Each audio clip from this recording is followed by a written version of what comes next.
in Delhi. నా పేరు Zareen Sam. నేను పుట్టింది పెరిగింది ఢిల్లీలో. But before moving into my testimony, I would like to say, since I was born and brought up in Delhi, I was not into alcohol, I was not into drugs, or I was not into any kind of wrong things. నేను మీకు ముందుగా ఒక దాన్ని clarify చేద్దాం అనుకుంటున్నాను. నేను ఢిల్లీలో పుట్టాను కానీ నాకు మద్యపానం కానీ సిగరెట్ కానీ ఇట్లా అలవాట్లు ఏమి లేదు నాకు. So when I'm sharing my testimony, so please don't expect big things to happen in my testimony. నా సాక్ష్యం చెప్పేటప్పుడు మీరు పెద్దగా ఏమి ఊహించుకోవద్దు.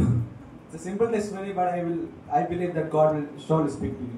అది చాలా చిన్న సాక్ష్యము, కానీ దేవుడు నా సాక్ష్యం ద్వారా మీతో మాట్లాడుతానని నమ్ముతున్నాను. So I was born and brought up in Delhi, born to a small Christian family. నేను పుట్టింది పెరిగింది ఢిల్లీ అనే రాష్ట్రంలో చిన్న క్రిస్టియన్ ఫ్యామిలీలో నేను జన్మించాను. And since I was born and brought up in a Christian family, I always used to go to church. నేను క్రైస్తవ దానిలో జన్మించాను కాబట్టి నేను చిన్నప్పటి నుంచి కూడా చర్చికి వెళ్ళడం జరుగుతుంది. And as I said that we were a small family, so we were poor, we had many other issues which I suffered in my childhood. నేను ముందే చెప్పాను కదా నాది చిన్న కుటుంబం అని. అలాగే మేము చాలా ఆర్థిక పరిస్థితులు అన్నింటిలో కూడా మేము ఎన్నో వాటన్నిటిలో కూడా నేను బయటకు వచ్చాను. I explain not big though, but I was called names. People used to irritate me this and that based on color or something like that. నేను చాలా మంది నన్ను ఎగతాళి చేసేవాళ్ళు. నా యొక్క కలర్ని బేస్ చేసుకుని, నా యొక్క రంగుని బేస్ చేసుకుని చాలా మంది నన్ను ఎగతాళి చేసేవాళ్ళు.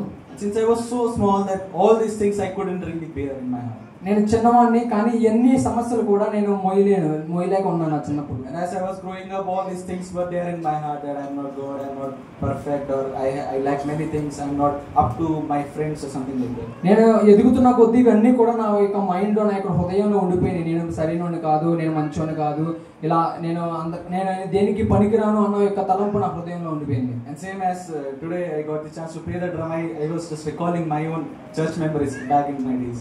ఇప్పుడు కూడా నేను డ్రమ్ వాయిస్తూ ఉన్నప్పుడు నా యొక్క చిన్నతనంలో చర్చి వాటన్నీ కూడా నేను గుర్తు చేసుకోవడం జరిగింది. Though I don't know, but still my pastor will call me in the front and he will tell me to play this, play that. నాకు డ్రమ్ ప్లే చేయడం నాకు రాదు, కానీ మా పాస్టర్ గారు ఎప్పుడు ముందుగా రమ్మని చెప్పి కొట్టమని వాళ్ళు ఇలా కొట్టాలని. Maybe because I was too naughty in the church. ఎక్కువ నేను చర్చిలో లేకపోవడం వల్ల. But later I realized maybe they realized the call which I had in my life from God. తర్వాత నాకు అర్థమైంది దేవుడు నన్ను పిలుచుకున్న యొక్క పిలుపుని బట్టి నాకు అర్థమైంది తర్వాత. And my church life was like this. For me, church was just right after church, you have biscuit, you have tea, and that's it. నాకు చర్చ్ అంటే ఒకే ఆలోచన, చర్చ్ అయిపోయిన తర్వాత ఒక బిస్కెట్ ఒక చాయ్ ఇస్తారు. Church snacks were the only main goal of going to church. నాకు church అంటే ఒకటే అర్థమయ్యేది, చర్చ్ అంటే స్నాక్స్ ఇస్తారు, ఏదైనా తినే పదార్థాలు ఇస్తారనే తెలుసు. But there came a point in my life where it was in my 7th grade. నేను తర్వాత నాకు 7వ క్లాస్ వచ్చినప్పుడు నాకు ఒక అనుభవం వచ్చింది. I know that it's not a big class, it's a small class. 7వ తరగతి అంటే పెద్ద తరగతి ఏం కాదు, చిన్న తరగతి. But as I said that there were certain things which were chasing me after in my life. కానీ ఆ 7వ తరగతి నుంచి కూడా కొన్ని విషయాలు నా వెనక వస్తూ ఉండేవి. I said that I was being called names. I said that I had the realization that I was poor. I said that I was not good in my studies and many other things. ఈ 7వ తరగతి నుంచి కూడా నా యొక్క సమస్యలు ఎన్నో నా వెనక వస్తూ ఉండేది. నేను నా యొక్క స్థితి మంచిది కాదు, నా యొక్క ఆర్థిక పరిస్థితి మంచిది కాదు, నా యొక్క కలర్ మంచిది కాదు, ఇవన్నీ కూడా నా హృదయంలో ఉండిపోయేవి. The biggest thing which I somewhat faced in my life was comparison, being compared with my friends, with my relatives and something like that. నాకు పెద్ద సమస్య ఏంటంటే ఒకరితో పోల్చుకోవడం, నా రిలేటివ్స్ తో కానీ లేదా నా ఫ్రెండ్స్ తో కానీ ఒకరితో పోల్చుకోవడం వల్ల నేను బాగా సఫర్ అయ్యాను. Therefore, I would request the parents, please never compare your children with their friends, with your relatives. They are unique in the way God has created them. దీనివల్ల మీకు ఒక విషయం చెప్పాలనుకుంటున్నాను. మీ బిడ్డలు ఎప్పుడు కూడా ఇంకొకరితో పోల్చకండి. ఎందుకంటే దేవుడు ఒక ప్రత్యేకమైన పద్ధతితో మీ బిడ్డల్ని సృష్టించాడు. ప్రతి ఒక్కరికి ప్రత్యేకమైన పద్ధతి అనేది ఉంది. We might think that through comparison we are pushing them to do their best, but rather we are pulling down them. మనం ఆలోచించేది ఏంటంటే ఎదుటోడు వాళ్ళకి కంపేర్ చేసుకోవడం వల్ల, ఎదుటోడు వాళ్ళ పోల్చడం వల్ల మన బిడ్డల్ని ముందుకు తీసుకెళ్తాం, వాళ్ళ చదువుతాడని ముందుకు తీసుకెళ్తాం అనుకుంటున్నాం. కానీ వాస్తవానికి మన బిడ్డలు మనం వెనక లాగుతున్నాం. And that is what has really happened in my life. Every time when something doesn't go well, it's like, oh my God, I'm like this, I'm good for nothing can come out of me good. I was like really demotivated in my life. ఇది నా జీవితంలో జరిగింది. ఇలా comparison వల్ల, ఈ యొక్క పోల్చుకోవడం వల్ల నేను నా హృదయంలో నాటుకుపోయింది. నేను ఎందుకు పనికిరాను అని చెప్పి నా హృదయంలో నాటుకుపోయింది. దానివల్ల నేను వెనక్కి రావడం జరిగింది. And based on that many things, I made me realize that I'm just a zero and no one can really make use of me. దీని వల్ల నాకు వచ్చిన ఒక అవగాహన ఏంటంటే నేను ఒక సున్నాని, నేను ఎందుకు పనికిరాను అన్న జీవితంలో నాకు ఒక అవగాహన వచ్చింది. But since we are men, I'm not talking about not demeaning the women though, but since we are men, we have to make our own things up. We need to come up. We need to show the world that no, we can do something. మన పురుషుడు కాబట్టి, నేను పురుషుని కాబట్టి, ఆడవాళ్ళ గురించి చెప్పట్లేదు, నేను పురుషుని కాబట్టి ఈ లోకానికి ఏదో ఒకటి చెయ్యాలి, ఏదో ఒకటి పురుషుడు కుటుంబాన్ని నడిపించేది పురుషుడు కాబట్టి నేను ఏదో ఒకటి చెయ్యాలి అన్న ఉద్దేశం ఉంది. And I tried a lot, nothing happened really. నేను చాలా ప్రయత్నించాను కానీ ఏది వర్కౌట్ అవ్వలేదు. That was in one day in class 7. Even though I hadn't accepted Christ as my savior, but I had this habit of coming back home and just praying, thanking the Lord always. నాకు ఏడో తరగతి చదువుతున్నప్పుడు నేను యేసుక్రీస్తు ప్రభువుని సొంత రక్షకుడిగా అంగీకరించలేదు, కానీ ఇంటికి వచ్చినప్పుడల్లా కూడా నేను ప్రార్థన చేసుకున్నాను, దేవుడి కృతజ్ఞతాస్తుతులు చెల్లించేవాడిని. నాకు that day something different happened. That day nothing bad, nothing was wrong, but all my heart it grew heavy that I cannot bear. ఒక రోజు నేను ప్రార్థన చేసినప్పుడు, ఇలా కృతజ్ఞతాస్తుతులు చెల్లిస్తున్నప్పుడు ఏమీ అవ్వలేదు, కానీ నాకు హృదయంలో తెలియని భారం కలిగింది. And as I was praying, I felt an inspiration that I should surrender my life to the Lord because nothing I'm really able to do. So maybe He can do something with it. నేను అలా ప్రార్థన చేస్తున్నప్పుడు నా హృదయంలో భారం వల్ల దేవుడు నన్ను ప్రేరేపించిందంటే నేను ఆయనకి సరెండర్ అవుతాను, ఆయనకి సమర్పించుకుంటాను. ఎందుకంటే నా వల్ల ఏమీ కాదు, నేను ఆయనకి సమర్పించుకుంటే ఆయన నా జీవితంలో ఏదైనా చేస్తాడని చెప్పి ఆయనకి సమర్పించుకోవడం జరిగింది. Before surrendering my life, my heart was very heavy. I was really sad. దేవుడికి సమర్పించుకునే ముందు నా యొక్క హృదయం చాలా భారంతో నిండిపోయింది, చాలా బాధతో నిండిపోయింది. But as I accepted Jesus as my Lord and my Savior, in that room only I myself was there and nobody else. I was completely in tears. And as I surrendered my life, I felt that someone came from heaven and He just hugged me. నేను ఎప్పుడైతే ప్రార్థన చేస్తున్నానో, అలా భారం కలిగి ప్రార్థన చేస్తున్నాను, ప్రభు నేను ఎందుకు పనికిరానని ఎప్పుడైతే అలా ప్రార్థన చేస్తున్నానో ఒక దర్శనం చూడడం జరిగింది. ఆ పరలోకం నుంచి ఒక ఆయన వచ్చి నన్ను హత్తుకున్నట్టుగా ఆ యొక్క దర్శనాన్ని నేను చూశాను.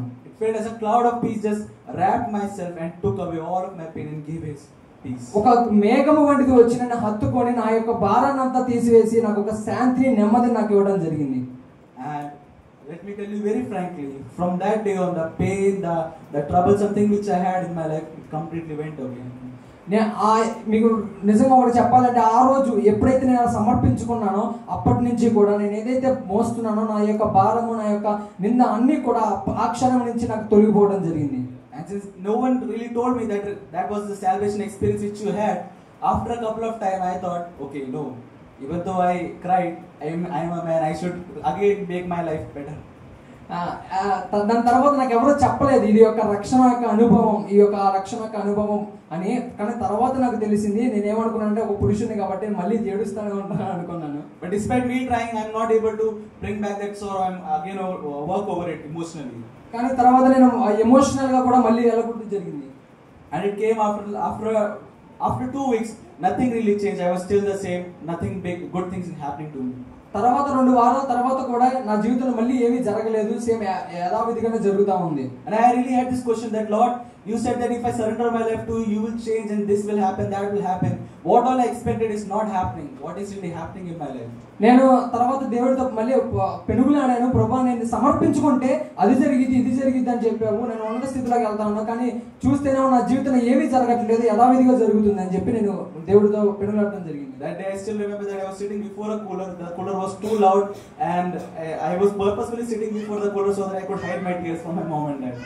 నేను ఇంటెన్షన్ గా అంటే నాకు ఇష్టపూర్వకంగా కూలర్ పక్కన కూర్చున్నాను, ఎందుకంటే ఆ సౌండ్ కి నేను ఏడిసినా కూడా ఎవరికి వినపడదు అన్న ఉద్దేశంతో కావాలని కూలర్ పక్కన కూర్చొని ఏడుస్తా ఉన్నా. I was also planning to end my life somehow. నేను ఆలోచించిన ఏంటంటే నేను నా జీవితాన్ని ఇంకా ముగించుకుందామని ఆలోచించాను.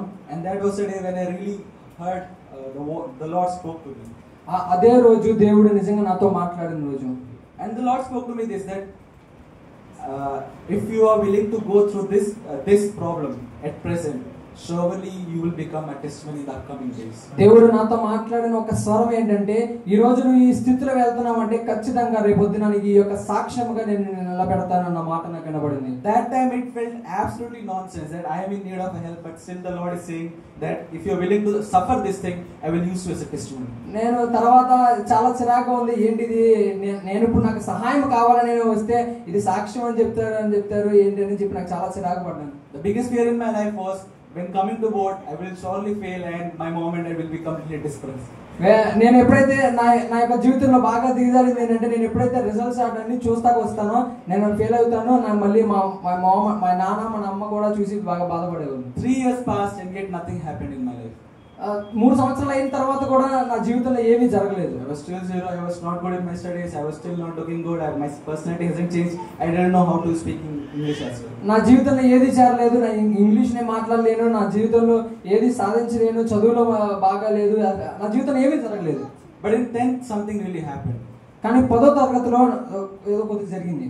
The same place where I felt or I thought that I will be zero or I'll be failing, I got around 78%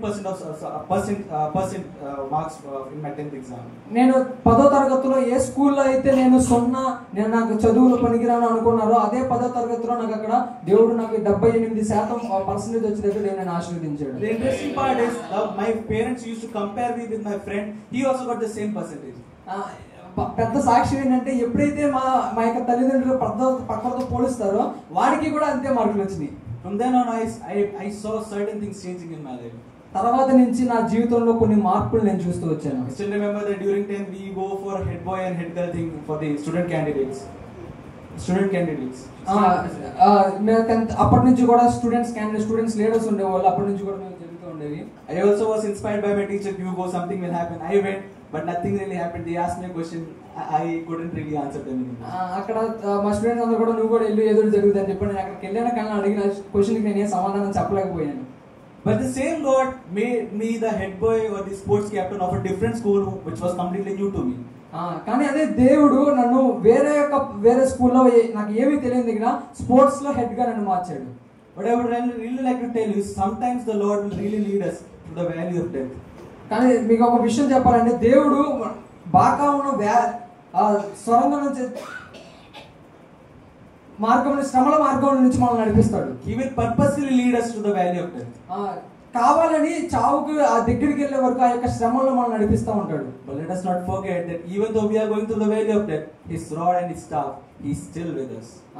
మీరు ఒక మాట మర్చిపోవద్దు, మీరు చావు స్థితిలోకి వెళ్ళినా, అటువంటి క్లిష్ట పరిస్థితిలో ఉన్నా, కానీ దేవుడు మనతోనే ఉన్నాడు. ఆ యొక్క విషయాన్ని మాత్రం మీరు మర్చిపోకూడదు. Too often sickness, worry, problems seems like a big threat in all of our lives. మన జీవితంలో ఉన్న బాధ, అనారోగ్యము లేదా ఆర్థిక పరిస్థితులు ఇవన్నీ కూడా పెద్దగా ఉండొచ్చు. And the same thing happened to me as well. నా జీవితంలో కూడా అలాగే జరిగింది. But I would like to tell you, He only chooses those whom He considers faithful to go through that valley. దేవుడు మనల్ని నిర్ణయిస్తాడు. దేవుడు విశ్వాసం కలిగిన దేవుడు, విశ్వాసయుతుడు. మనం ఎప్పుడు కూడా చెయ్యి విడవడు. If you are going through a troublesome situation in your life, మీరు మీ జీవితంలో యొక్క బాధల గుండా, నిందల గుండా వెళ్తున్నారేమో. If you are having too many worries in your life, మీ జీవితంలో ఎన్నో చింతలు ఉన్నాయేమో. My dear brother or sister, I would like to say, He considers you faithful that you are able to bear that problem in your life. ప్రియ సహోదరులారా, మీరు నిజంగా దేవుడు మిమ్మల్ని ఎన్నుకున్నట్లయితే, దేవుడు పిలుపులో మీరు ఉన్నట్లయితే, ఖచ్చితంగా దేవుడు మీ అందు విశ్వాసం కలిగిన వాడు. But the real question which arises before us is it really logical that such a loving God can lead us through this problem? కొన్నిసార్లు మన జీవితంలో వచ్చేది ఇది నిజంగా సరైందేనా? ఆ గొప్ప దేవుడు మనల్ని ఎందుకు ఈ యొక్క శ్రమ గుణంలో నడిపిస్తున్నాడు? Is it He our Father who loves us so much and He gave His only Son for us? ఏది నిజంగా దేవుడు లోకాన్ని ఎంతగానో ప్రేమించి తన ప్రియ కుమారుని మన కొరకు పంపించి మనల్ని ఈ శ్రమ గుణంలో నడిపిస్తున్నాడు? Yes, He is a loving Father. Therefore He gave His only Son for you and me. నిజమే, ఆయన నిజంగా ప్రేమ కలిగిన వాడు కాబట్టి ఆయన యొక్క ఏక పుత్రుడిని నీ కొరకు నా కొరకు ఈ లోకానికి అప్పగించాడు. The same Son whom He loved, He led Him through certain trials, through certain problems, so that He could use it as a blessing in my life and in your life. ఆ యొక్క ఏదైతే దేవుని కుమారుణ్ణి యేసుక్రీస్తు ప్రభువుని దేవుడు ఎలాగైతే ప్రేమించాడో, యేసుక్రీస్తు ప్రభువుని కూడా ఆ శ్రమ గుండంలోనే నడిపించాడు. ఆ యొక్క ప్రేమ ఈ రోజు నీకు నాకు ఒక సాక్ష్యంగా నిలబడింది. Let us not forget, as the scripture says, that He is the firstborn of everything. దేవుడి వాక్యాన్ని ఎప్పుడు మర్చిపోకూడదు. ఆదినందు జన్మించిన వాడు. We who are His followers, మనందరం కూడా ఆయన యొక్క సహవాసులము, are also sometimes called to walk in that same path. కొన్నిసార్లు మనందరం కూడా ఆ యొక్క శ్రమల మార్గంలో నడపడానికి పిలువబడ్డాం. We are also sometimes called to endure or to bear that suffering sometimes. మనం కూడా పిలువబడింది ఆ యొక్క బాధను, యొక్క నిందను ఎత్తుకోవడానికి. Do you know really why? ఎందుకో తెలుసా మీకు? So that you may become a testimony, you may become a reason of joy in somebody's life who is going through the same trial. ఎందుకంటే ఈ రోజు నువ్వు మోస్తున్న నింద, నువ్వు వెళ్తున్న ఈ యొక్క శ్రమ రేపొద్దున వేరే ఒకరికి సాక్ష్యముగా నిలబడడానికి ఈ రోజు నువ్వు ఈ యొక్క మార్గంలో వెళ్తున్నావు. As I said that I heard the voice of the Lord which told me that if you are willing to go through this, I will make you a testimony in many lives. దేవుడు ఆ రోజు నాతో మాట్లాడినప్పుడు నేను ఈ యొక్క శ్రమల గంటలుగానే వెళ్తేనే నాకు వేరే ఒకరికి ఒక సాక్ష్యంగా నా జీవితం మారుతుందని. And it began in my own family itself. అది నా యొక్క కుటుంబంలోనే జరిగింది. I have a younger brother too. నాకు ఒక తమ్ముడు ఉన్నాడు. He is also not better than me. వాడు కూడా నాలాగే ఉండేవాడు, నాకన్నా ఎక్కువ ఇదిగా ఉండేవాడు. He also had same study issues, he also had same identity crisis, he also had same issues which I underwent in my life. నేను ఏదైతే వెళ్ళానో నా తమ్ముడు కూడా అలాగే ఉండేవాడు, చదువులో సరైనవాడు కాదు, ఐడెంటిటీ నా యొక్క గుర్తింపులో కూడా అలాగే ఉండేవాడు. The best part is now he has an answer from somebody who can be trusted. ఆ యొక్క గొప్ప విషయం ఏంటంటే అతను ఒక జవాబు అయ్యాడు ఎదుటి వాళ్ళకి. You might be really confused, you might not have any answer to your problems or to your worries. మీకు ఏదైనా ఒక సమాధానం ఉండొచ్చు, మీ యొక్క బాధలకు మీ యొక్క నిందలకు ఏదైనా ఒక సమాధానం ఉండొచ్చు, కారణం ఉండొచ్చు. But time to time God has raised someone who could really become an answer in your life. కానీ దేవుడు ఎప్పుడు తనకు తగిన సమయంలో మీ యొక్క సమస్యలకు సమాధానాన్ని నిలబెడతాడు. Dear brothers and sisters, I would like to say suffering is not a barrier to the blessing God has for us. శ్రమలు ఇవన్నీ కూడా దేవుని యొక్క ఆశీర్వాదానికి అడ్డం కాదు. But rather suffering is the pathway to receive that blessing. ఈ యొక్క శ్రమలన్నీ కూడా ఆయనకి అడ్డం, ఆశీర్వాదానికి అడ్డం కాదు, కానీ ఈ శ్రమలన్నీ కూడా ఆయనకి ఆశీర్వాదానికి మార్గములై ఉన్నాయి. I know that one certain morning a guy is telling you this thing. I know it's easily not digestible. ఒకరు ఎవడో వచ్చి ఇట్లాగే వచ్చి మీకు చెప్తా ఉంటే మీ అందరికి తీసుకోలేరు మీరు ఈ మాటలో, నాకు తెలుసా విషయం. If somebody would tell me the same, I would also be like, ఎవరైనా వచ్చి నాతో ఎట్లా చెప్పినా కూడా నేను కూడా నాకు అవసరం లేదు అనేవాడిని. But this is also what I have really learned and experienced in my own life. నేను ఇది నా జీవితంలో నేర్చుకున్నాను. As I said that what I thought that I really didn't have in my life, whether it be personality, whether it be English language, whether it be lack of confidence, whatever I didn't have, God gave me at a certain point of time when I really requested Him. నాకు ఏదైతే నా జీవితంలో లేదనుకున్నానో, నా యొక్క education అనుకున్నానో, English కానీ నా జీవితంలో ఏ కాన్ఫిడెన్స్ ఏదైతే లేదనుకున్నానో, కానీ తగిన సమయం అందు దేవుడు నాకు అన్ని కూడా నాకు సమకూర్చాడు. I really didn't have the guts to stand before certain people and speak even a Bible verse. నాకు ఇంకా చాలా భయం, ఎంతమంది ముందు ఎవరో ఒకరి ముందు నుంచొని కనీసం దేవుడు వాక్యం ఒక వచనం చదవాలన్నా నాకు చాలా భయం. But I realized that if I pray to God, that God give me the confidence, give me the strength, He will pour, and that's how I am before you. నేను ఎప్పుడైతే నేను నమ్ముతున్నది, ఎప్పుడైతే నేను దేవుడి యొక్క ప్రార్థన చేస్తానో దేవుడు నాకు ఆయన శక్తి నాకు అనుగ్రహిస్తాడు. నేను ఈ రోజు అందరి ముందు ఈ రోజు నేను నిలబడగలను. Even that head boy position which they gave me based on my confidence which I didn't really have. ఎప్పుడైతే నేను వాళ్ళతో పోల్చుకున్నానో నాకు ఏమీ లేదు, కానీ వాళ్ళని పోల్చుకోవడం జరిగింది. Right after my 12th I did my degrees in Ahmedabad Xavier's College. నా యొక్క 10th అయిపోయిన తర్వాత నేను డిగ్రీస్ చేశాను అహ్మదాబాద్ లో. I did bachelor's in English literature. నేను బ్యాచిలర్స్ ఆఫ్ ఇంగ్లీష్ లిటరేచర్ చేశాను. But still I cannot utter a single English word. కానీ నాకు ఇంకా ఇంగ్లీష్ మొక్క కూడా రాదు. And that was the biggest failure which I really felt in my life. అది నేను నా యొక్క జీవితంలో చాలా ఫెయిల్యూర్ గా వెళ్ళిపోయాను అనుకున్నాను. 2 years passed, I cannot really communicate well in English. 2 సంవత్సరాలు అయిపోయినా కూడా నేను ఇంగ్లీష్ లో మాట్లాడలేను. But then came COVID in all of our lives. ఎప్పుడైతే కరోనా మన జీవితాల్లోకి వచ్చిందో, and that's when I began to spend my time more in reading the word of God. ఆ సమయంలో నేను ఎక్కువ బైబిల్ చదవడం, నా యొక్క ఎక్కువ బైబిల్ దేవుడితో అనుబంధం పెంచుకున్నాను. But this thing I really didn't pray, but I was spending more of my time in spiritual meetings, gatherings and things like this. నేను వాస్తవంగా ఆలోచించలేదు, కానీ ఆ యొక్క కోవిడ్ సమయంలో నేను ఎక్కువ దేవుడితో గడపడానికి, ప్రార్థన చేయడానికి, కార్యక్రమాలన్నింటిలో కూడా నేను అటెండ్ అయ్యాను. And it happened to me even without me knowing. I'm able to speak very fluently in English. నాకు తెలియకుండానే నేను ఇంగ్లీష్ లో బాగా మాట్లాడడం జరుగుతూ వచ్చింది. As it says in Colossians chapter 3 that Christ is the knowledge, He is the head of everything. Every knowledge is from Christ. ఆ కొలసీయులకు రాసిన పత్రిక 3వ అధ్యాయంలో చెప్తున్నాడు కదా, ఆయన శిరస్సు అయి ఉన్నాడు అన్నిటికీ కూడా, జ్ఞానానికి కూడా. If you can chase Christ in your life, దేవుడిని మీరు అంగీకరిస్తే గనక, then whether you might be really poor in your education, you might not have good education, you don't know how to speak well, but He will pour out His wisdom and knowledge in you. మీ జీవితంలో మీరు ఏదైతే లేదో, English లేదో, ఏమీ లేదో, జ్ఞానం లేదనుకుంటారా, కానీ ఎప్పుడైతే ఆయనకి సమర్పించుకుంటారో, ఎప్పుడైతే ఆయనకి అంగీకరించుకుంటాడో, ఆయన యొక్క జ్ఞానాన్ని, ఆయన యొక్క శక్తిని మన మీద పోస్తాడు. Chasing Christ is never a loss. దేవుడిని వెంబడించడం అనేది మన జీవితంలో ఎప్పుడు కూడా లాస్ అనేది కాదు. Yes, we might lose certain things in our life. కానీ ఆ యొక్క వెంబడించే స్థితిలో కొన్ని మనం వదిలిపెట్టొచ్చు. We might not be able to enjoy the way you used to enjoy back in those days. ఆ యొక్క దారిలో ఎప్పుడైతే మన లోకంలో ఉన్నప్పుడు ఎన్నో సుఖాలు అనుభవిస్తామో కానీ ఈ యొక్క దారిలో ఎన్నో సుఖాలు మనం అనుభవించలేకపోవచ్చు. We cannot hang out with our friends as we used to do with our friends. పాతకాలంలో ఉన్న స్నేహితులతో ఉన్న సంబంధం ఇప్పుడు లేకపోవచ్చు. We might have to control our tongue, control our action, everything we do. మన యొక్క స్వరం, మన యొక్క నాలుకని, మన యొక్క బిహేవియర్ ని మన అన్నిటిని కూడా కంట్రోల్ డిఫరెంట్ అయి ఉండొచ్చు. But the more we are losing ourselves, the more blessings we are gaining in Christ. మన యొక్క ఐడెంటిటీ మనం ఎప్పుడైతే లూజ్ అవడం కాదు కానీ దేవుడిలో ఆశీర్వాదాలు మనం పొందుకుంటూ ఉన్నాం. The more we are losing ourselves, the more we are gaining Christ. ఎప్పుడైతే అందరితో మనం తక్కువగా అనిపించుకుంటున్నామో అక్కడే దేవుడి రాజ్యంలో మనం గొప్ప వాళ్ళగా నిలబడుతున్నాం. Is it really helpful in gaining Christ? ఇది నిజంగా ఒక గొప్ప అవకాశం, ఇది నిజంగా సాయం చేసేదన్నా దేవుడిని వెంబడించడం? Yes, it is very helpful. If we can gain the one who created every single thing, then we are the most blessed and the richest person in the world. ఇది నిజంగా గొప్పది.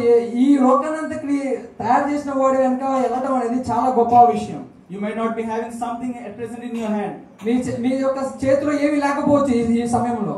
But right at the time, your hands will be full. కానీ correct తగిన సమయంలో మీ చేతులన్నీ నింపబడతాయి. Your friends, your acquaintances, your relatives will be completely out of peace, but you and your family will be living in peace. మీ యొక్క కుటుంబాలు, మీ యొక్క స్నేహితులు ఎవరైతే మీరు పోల్చుకున్నారో వాళ్ళకి సమాధానం లేకపోవచ్చు, కానీ మీ యొక్క హృదయంలో, మీ యొక్క ఇంటిలో సమాధానం ఉంటుంది. You might be somewhere worried, what will I put tomorrow on the table for my children to eat? నేను ఆలోచించవచ్చు రేపొద్దున నా పిల్లలకి ఏమేమి ఆహారం పెట్టాలని. But the family who is having in Christ, కానీ ఎవరైతే యేసు వాళ్ళ ఇంట్లో ఉన్నారో, you will be content and realize that he will provide right at the need. కానీ మనకు కావాల నిశ్చింత ఏంటంటే ఆయన ఉన్నాడు, ఆయన చూసుకుంటాడు, ఆయన మనకి. The family which bears Christ, they don't have any complaint. దేవుడు యేసుక్రీస్తు మన ఇంట్లో ఉంటే ఏ యొక్క సమస్య ఉండదు. It doesn't mean that they won't be upset, it doesn't mean that they won't be sad, it doesn't mean that they won't be sorrowful. అంటే ఉద్దేశం ఏంటంటే మీకు బాధలు రాదని కాదు, లేదంటే ఒక సమస్యలు రావని కాదు. But they will have this realization that my God should supply all my needs according to his riches in glory. మనకు నిశ్చింత ఉంది ఏంటంటే ఏది వచ్చినా కానీ నా దేవుడు ఉన్నాడు, ఆయనే చూసుకుంటాడు అని. Now I would like to conclude my this testimony. నేను ఇక సాక్ష్యాన్ని ముగించాలనుకుంటున్నాను. So right after my degree, I chose to go for bachelor's in divinity, that is in Manakala. నా డిగ్రీలు అయిపోయినాక నేను ఇక్కడ FTS కి రావడం జరిగింది. I was completely confused. What should I do? నేను చాలా ఆందోళనలో ఉన్నాను, ఏం చేయాలి అని. Right from my childhood, I realized that God is calling me for a ministry. నా చిన్నప్పటి నుంచి తెలుసు దేవుడు నన్ను పరిచర్యకి పిలుస్తున్నాడు అని. But I never really wanted to go into ministry because I had an uncle who was a pastor. కానీ నాకు వాస్తవం చెప్పడానికి అసలు ఇష్టం లేదు ఈ మినిస్ట్రీకి రావడం, పరిచర్యకి రావడం. ఎందుకంటే నాకు ఒక అంకుల్ ఉన్నాడు, ఆయన పరిచర్య చేస్తున్నాడు. And this is a true story which I would really like you to all hear. ఇది నిజమైన సంఘటన, మీ అందరికీ తెలుసుకోవాలి. From my childhood, he was very strict, he was very harsh, he was like always pray or read the word, be there, be here. ఆయన చాలా strict గా ఉండేవాడు, పద్దాకా వచ్చి ప్రార్థన చేయాలి, వాక్యం చదవాలని చెప్పి ఇబ్బంది పెట్టేవాడు. Looking at their lifestyle, they had really problems, they really were poor, and many other issues, even the society were not much in agreement with them. ఆయన జీవితాన్ని మనం చూసినట్లయితే చాలా పేద స్థితిలో ఉన్న, ఆర్థిక పరిస్థితులు ఎదుర్కొనే వాళ్ళు, సొసైటీలో ఉన్న చుట్టుపక్కల ఉన్న వాళ్ళు కూడా అంత కనెక్షన్ గా ఉండేవాళ్ళు కాదు. So my first response to ministry was no, never. నా యొక్క మొదటి ఆలోచన పరిచర్య అంటే నేను చేయను అని. My second response was okay, even though if I go for the ministry, I will go after the age of 40 as Moses went. రెండో ఆలోచన ఏంటంటే 40 సంవత్సరాలు దాటిన తర్వాత వెళ్దామని పరిచర్య అనుకున్నాను. I really wanted to be an athlete. నేను తర్వాత ఈ స్పోర్ట్స్ లో చేద్దాం అనుకున్నా. One who runs and then who grabs good gold medals and things like that. ఎవరైతే పరుగు పందెల్లో బాగా ముందెళ్ళి గోల్డ్ మెడల్ అన్ని తీసుకుంటారో అలానే పరుగు పందెల్లో ఉందాం అనుకున్నా. But over a period of time, being in the presence of the Lord, he changed my heart, he changed my mind, he changed my concepts, and now I am an athlete for Christ. నేను ఎప్పుడైతే దేవుడి సన్నిధిలో కూర్చున్నానో, ఎప్పుడైతే దేవుడి సన్నిధిలో ప్రార్థన చేస్తున్నానో, నా యొక్క ఆలోచనలు, నా యొక్క చింతలు, నా యొక్క తలంపులు అన్ని మారిపోయి ఈ రోజు దేవుడి కోసం పరిగెత్తే సాధనంగా నేను నిలబడ్డాను. My first response to ministry was no, because I saw somebody who was not living out what I really heard or learned. నేను ఎప్పుడైతే పరిచర్య గురించి నా మొదటి ఆలోచన, నేను పరిచర్య చేయకూడదు అనుకున్నాను. ఎందుకంటే నేను ఒక చూసిన వ్యక్తి, ఆయన యొక్క ఆర్థిక పరిస్థితి, ఆయన యొక్క జీవితాన్ని చూసి. So it's my humble request to all of you. నా యొక్క మనవి మీ అందరికీ కూడా, when we are saying that really we are Christ, we go to church or we are Christians, I would say please do live up to that. Live up to that. ఎప్పుడైతే మనం సంఘం అందరికీ చెప్తా ఉంటామో నేను దేవుని బిడ్డను, దేవుని కోసం నిలబడుతున్నాను, దయచేసి అందరూ కూడా క్రీస్తు బిడ్డలుగా నివసించండి. Because when we are really calling somebody to church, come to church, God will give you peace, God will give you this and that, but the first question they will raise in their heart, they won't speak to us, but in their heart is, are you really living up to what you are really saying? ఎప్పుడైతే మనం ఎదుటి వాళ్ళకి చెప్తామో మన సంఘానికి రండి, దేవుని నమ్ముకోండి, మీకు శాంతిని ఇస్తాడు, అది ఇస్తాడు, ఇది ఇస్తాడు అన్నాడు, కానీ నిజంగా వచ్చి క్వశ్చన్ ఏంటంటే నిజంగా మన హృదయాల్లో నెమ్మది ఉందా, మన ఈ కుటుంబాల్లో నెమ్మది ఉందా? If we are right, people will be with us because they consider us right. ఎందుకంటే ఎప్పుడైతే మనం కరెక్ట్ గా ఉంటామో, ఎప్పుడైతే మన హృదయంలో నెమ్మది ఉంటుందో, ఆటోమేటిక్ గా అనుకోకుండానే జనాలు మనల్ని చూసి దేవుళ్ళకి We really don't have to preach the gospel, but our lives will become the gospel. దేవుని సువార్త ప్రకటించడం కాదు కానీ మన జీవితాలే మన సాక్ష్యంగా నిలబడాలి. And whenever we will witness, we will stand, they will surely listen and they will come to us. ఎప్పుడైతే మనం సాక్షులుగా ఉంటామో, మన జీవితం ఒక సాక్ష్యంగా ఉంటుందో, ఎప్పుడైతే మనం ప్రకటిస్తామో అప్పుడు ఖచ్చితంగా వాళ్ళు వింటారు, ఖచ్చితంగా వాళ్ళు మారుతారు. I know no one is perfect, including me. నాకు తెలుసు అందరూ కూడా సరైన వాళ్ళు కాదు, నేను కూడా. But let us daily surrender ourselves and let the Holy Spirit help us to be like Christ. ఎప్పుడైతే మనం సమర్పించుకుంటామో పరిశుద్ధాత్మ దేవుడు మనలోకి వచ్చి మన క్రీస్తు వలె మనల్ని మారుస్తాడు. I once again thank Pastor Andy as well as Brother Kiran and the church for giving me this opportunity to share my testimony. మరొకసారి మీ అందరికీ నా వందనాలు, ఉషమ గారికి, కిరణ్ అన్నకి అందరికీ కూడా మరొకసారి నా వందనాలు తెలియజేస్తున్నాను. I hope this has been a blessing in your life. ఇది నా యొక్క సాక్ష్యము మీ జీవితంలో గొప్ప ఆశీర్వాదకరంగా నేను నమ్ముతున్నాను. And if knowingly or unknowingly offended any, please do pardon me. తెలుసో తెలియక ఎవరినైనా వ్యతిరేకిస్తే నన్ను దయతో క్షమించండి. May God bless. Thank you.